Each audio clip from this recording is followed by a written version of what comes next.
This week, California politicians returned to Sacramento, promising they would deal with the wildland fires and help people rebuild. But so far, nothing but rhetoric. Coming up, I'm going to present a three-point plan that Republicans should offer to help California rebuild and prevent future fire disasters.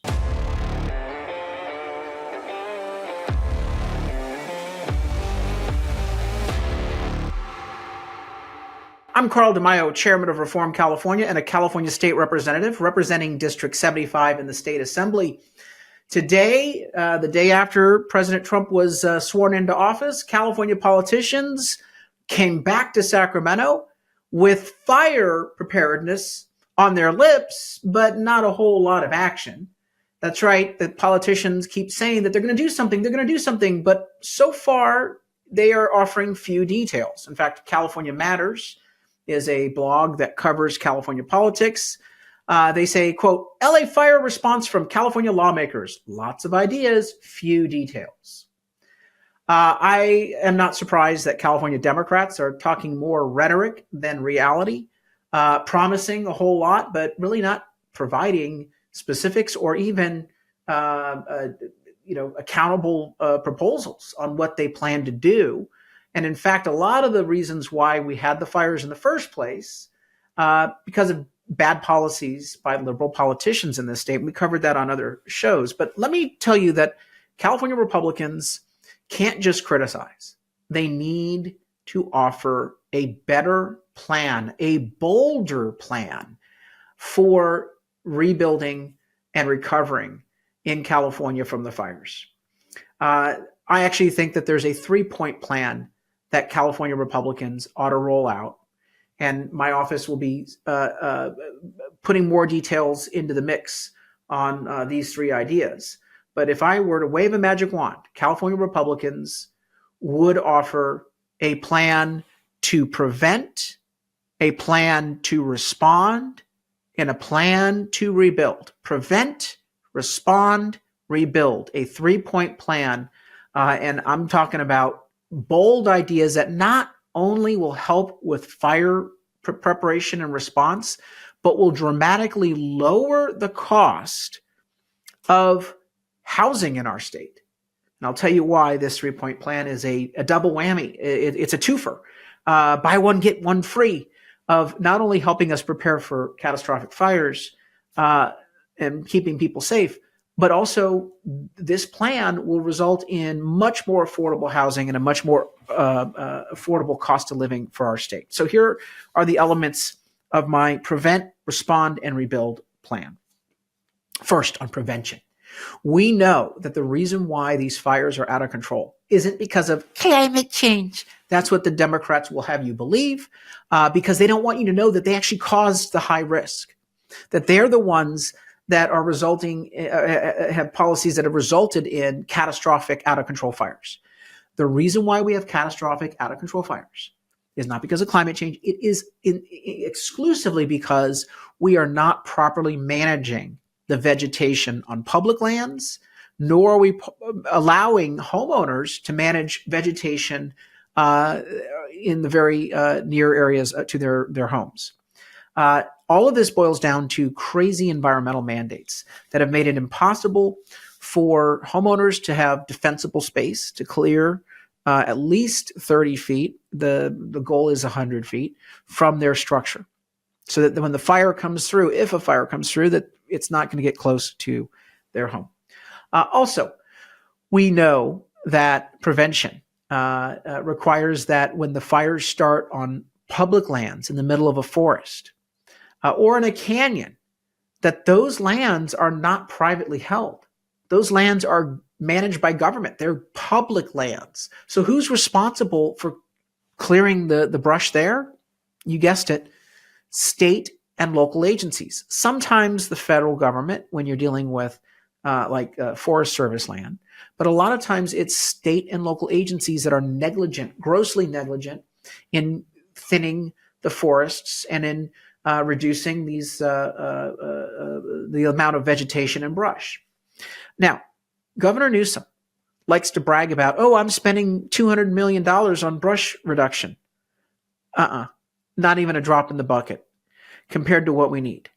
And so there's a number of things that Republicans can offer under the prevention side. First, I believe that we should pass a law saying that any homeowner has a right to clear whatever brush they want for 30 to 100 feet from their home without any fear of environmental regulation, that they shouldn't have to ask permission. They should just be able to go ahead and do it. Now, I know a lot of people out there would say, but Carl, you're going to destroy vegetation and the environment. I don't want people to die. I don't want people's homes to burn down. I don't want someone not to maintain the vegetation behind their house so that the fire can get to their neighbor's house. So here's the deal. Public policy sometimes is a choice between competing alternatives, competing priorities, and I choose to put people's lives first. So go ahead and clear the land. Now, here's the thing that you can do. You can tell homeowners that we'll provide you with some funding, provided that when you get the funding, you go through a checklist to make sure that as you clear the land, it basically is done in an environmentally appropriate way. I'm all for solutions that way, but let's start with the presumption that homeowners have a right to clear the land behind their homes. Also, we ought to have government accountable for bringing up to code, bringing up to an acceptable risk profile, all public lands and maintaining those lands thereafter. That is going to require funding. But I believe that this funding will pay for itself in the end because you'll have fewer emergencies, fewer catastrophic fires, and of course, there's always government fund, expenditures that are associated with responding to these emergencies. There's an impact to the economy, loss of habitat and property. But also, if we spend this money on reducing the risk profile by thinning forests and thinning these areas of brush on public lands and canyons, you're going to find that insurance rates are a hell of a lot affordable for the entire state. A win-win-win for everyone, and that's where funding comes in. Newsom is only spending $200 million in this year's budget on clearing lands, and again, most of that's wasted. I believe we should spend 10 times that amount, $2 billion. And of course, my office will be releasing a plan on how to fund that without raising taxes. It's cutting the fat in the state budget. Let's start with, getting rid of illegal immigrant healthcare. We need to put the priorities of safety and fire prevention as our top priority, not some of these crazy other budget items that the Democrats have. So prevention is number one. Number two, respond. The best way to improve our response is to make sure we have water available when we want to fight fires. So we have to change all of the state crazy water policies so we can let water flow to where it needs to go. No more empty and dry reservoirs. We should have fully stocked reservoirs for a number of purposes, not the least of which is California occasionally has droughts. So store that water for emergencies as well as years where we have droughts. We also, under response, need to get rid of the woke ideology from fire departments and law enforcement across the state. We should be focusing on recruiting and staffing to proper levels. The LA Fire Department was not properly staffed. They enacted a $17 million cut just weeks before the fires, and that impacted negatively their ability to respond. But they funded $1 million in woke DEI programs. Absolutely insane. So response to fires. Also, we should be looking at fire safety, egress, and evacuation routes so that people can get out of communities quickly. Here in my district, in the 75th district in San Diego, we have paid higher taxes to expand various roads. For the past 40 years, we've been promised expanded roads like Highway 67, which serves backcountry, Highway 52, which is the connection from Santee to the 15 freeway. But these highways have not been expanded so that when these high-risk areas have fires, it's a death trap for many residents. We need to make sure that the evacuation planning and routes are in place and that we expand these roads so people can get in and out as quickly as possible. Finally, rebuild. And this is the most important part of our three-point plan. You can prevent fires, you can respond to fires, but yes, they will occur. And that's where you need to make it more affordable for Californians to rebuild their lives, rebuild their homes. You've got to slash the regulations, starting with exempting all these projects from Coastal Commission and California environmental quality mandates.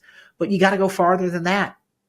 The reality is our California building code is absolutely insane.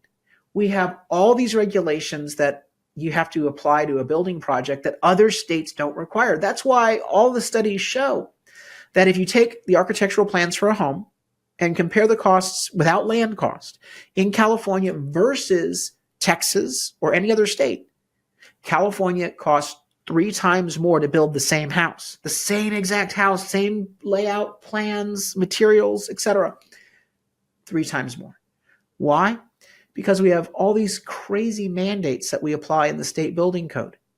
So all these homes that have been destroyed now all have to comply with the state building code. When Governor Newsom says, "Oh, I'm going to exempt, permitting requirements," he doesn't change a single thing about the insanity of our building code.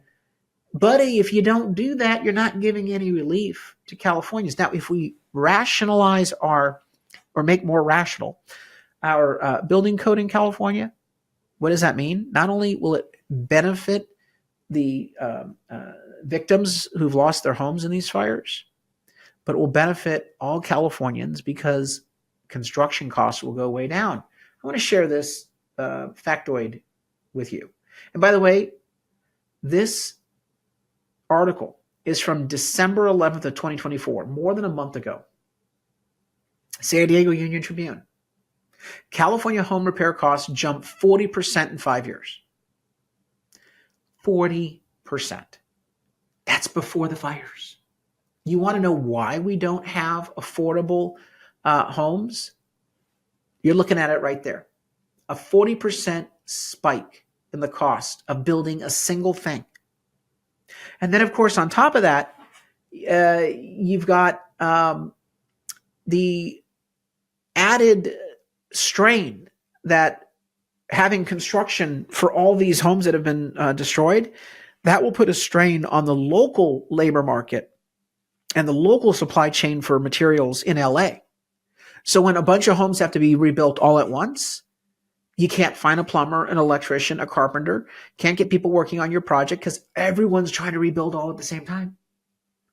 It's going to be a disaster. So what we need to do is have a cost containment war in California to drive down these costs. Also, you're not going to be able to rebuild if you can't insure the home. You're not going to get a mortgage. You might get the building permits after a big delay, but no one's going to want to rebuild because they're going to say, well, if I rebuild, I won't be able to afford the insurance. The reason why insurance is so expensive in California isn't because of the number of fires.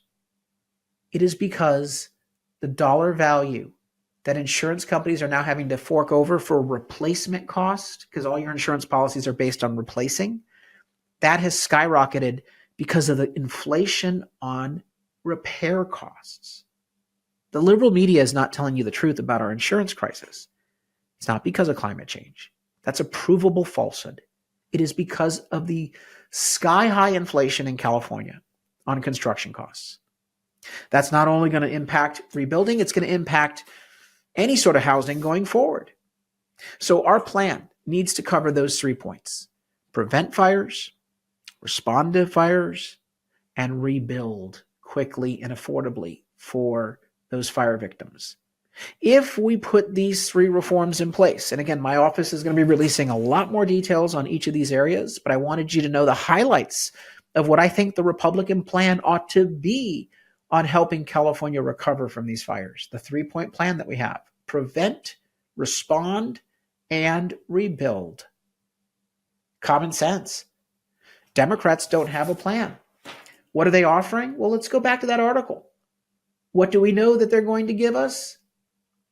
Few details, but what we do know right now is they're spending a lot of money. We've got $2.5 billion, they say, that they want to spend on fire rebuilding.